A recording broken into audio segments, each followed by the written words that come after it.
Ambani news TV ವೀಕ್ಷಕರಿಗೆ ನಮಸ್ಕಾರ. ಚಿಂತಾಮಣಿಯಲ್ಲಿ ಅಂಬೇಡ್ಕರ್ ಭವನ ಲೋಕಾರ್ಪಣೆ, ಖಡಕ್ ಪೊಲೀಸ್ ಪಥಸಂಚಲನ. ಚಿಂತಾಮಣಿ ನಗರದ ಹೃದಯ ಭಾಗದಲ್ಲಿ ಅತ್ಯಾಧುನಿಕವಾಗಿ ನಿರ್ಮಿಸಲಾಗಿರುವ ಬಾಬಾ ಸಾಹೇಬ್ ಡಾ. ಬಿ.ಆರ್. ಅಂಬೇಡ್ಕರ್ ಭವನ ಅಧ್ಯಯನ ಕೇಂದ್ರ ಹಾಗೂ ಅಂಬೇಡ್ಕರ್ ಅವರ ಕಂಚಿನ ಪ್ರತಿಮೆ ಉದ್ಘಾಟನೆಗೆ ಕ್ಷಣಗಣನೆ ಆರಂಭವಾಗಿದೆ. ಆಗಸ್ಟ್ 22 ಶನಿವಾರದಂದು ನಡೆಯಲಿರುವ ಈ ಐತಿಹಾಸಿಕ ಕಾರ್ಯಕ್ರಮಕ್ಕೆ ಚಿಂತಾಮಣಿ ನಗರ ಸಂಪೂರ್ಣವಾಗಿ ಸಜ್ಜಾಗಿದೆ. ಸಮಾರಂಭದ ಹಿನ್ನೆಲೆಯಲ್ಲಿ ಯಾವುದೇ ಅಹಿತಕರ ಘಟನೆಗಳು ನಡೆಯದಂತೆ ನಗರದಲ್ಲಿ ಅಭೇದ್ಯ ಪೊಲೀಸ್ ಕೋಟೆ ನಿರ್ಮಿಸಲಾಗಿದೆ. ಭದ್ರತೆಯ ಪೂರ್ವಭಾವಿಯಾಗಿ ಜಿಲ್ಲಾ ಪೊಲೀಸ್ ವರಿಷ್ಠಾಧಿಕಾರಿ ಕುಶಲ್ ಚೌಕ್ಸೆ ಹಾಗೂ ಹೆಚ್ಚುವರಿ ಪೊಲೀಸ್ ವರಿಷ್ಠಾಧಿಕಾರಿ ಜಗನ್ನಾಥ ರೈ ಅವರ ನೇತೃತ್ವದಲ್ಲಿ ನಗರದ ಪ್ರಮುಖ ರಸ್ತೆಗಳಲ್ಲಿ ಭವ್ಯ ಪೊಲೀಸ್ ಪಥಸಂಚಲನ ನಡೆಯಿತು. ಈ ಐತಿಹಾಸಿಕ ಕ್ಷಣಕ್ಕೆ ಸಹಸ್ರಾರು ಸಾರ್ವಜನಿಕರು ಹಾಗೂ ಗಣ್ಯರು ಆಗಮಿಸುವ ನಿರೀಕ್ಷೆಯಿದ್ದು, ಎಎಸ್ಪಿ ಜಗನ್ನಾಥ ರೈ ಅವರ ಮಾರ್ಗದರ್ಶನದಲ್ಲಿ 750ಕ್ಕೂ ಹೆಚ್ಚು ಪೊಲೀಸ್ ಸಿಬ್ಬಂದಿಯನ್ನು ಭದ್ರತೆಗೆ ನಿಯೋಜಿಸಲಾಗಿದೆ. ಕಾರ್ಯಕ್ರಮದಲ್ಲಿ ಉಪಮುಖ್ಯಮಂತ್ರಿ ಡಾ. ಜಿ. ಪರಮೇಶ್ವರ್, ಸಚಿವರಾದ K. H. Muniyappa, H. C.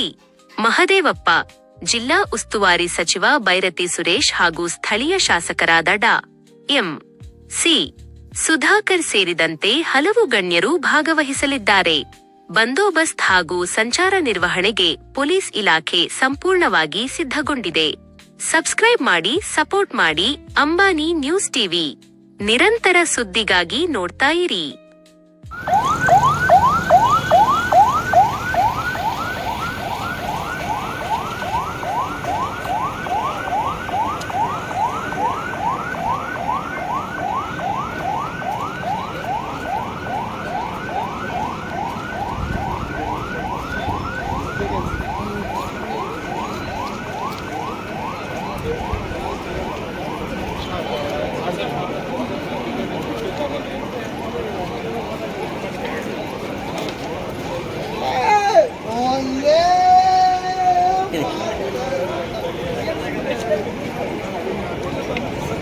Sir,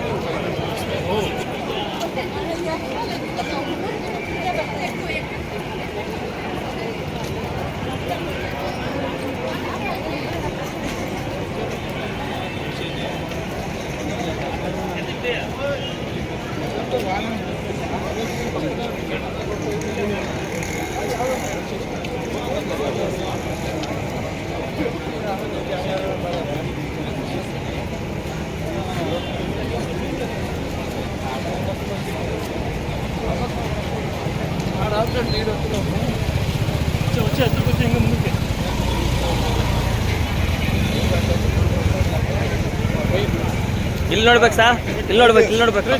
ಹಾಂ, ನಡ್ರಿ. ಎಲ್ಲಿ ನೀವು ಫೋನೇ ಮಾಡಿಲ್ಲ? ಹಾಂ.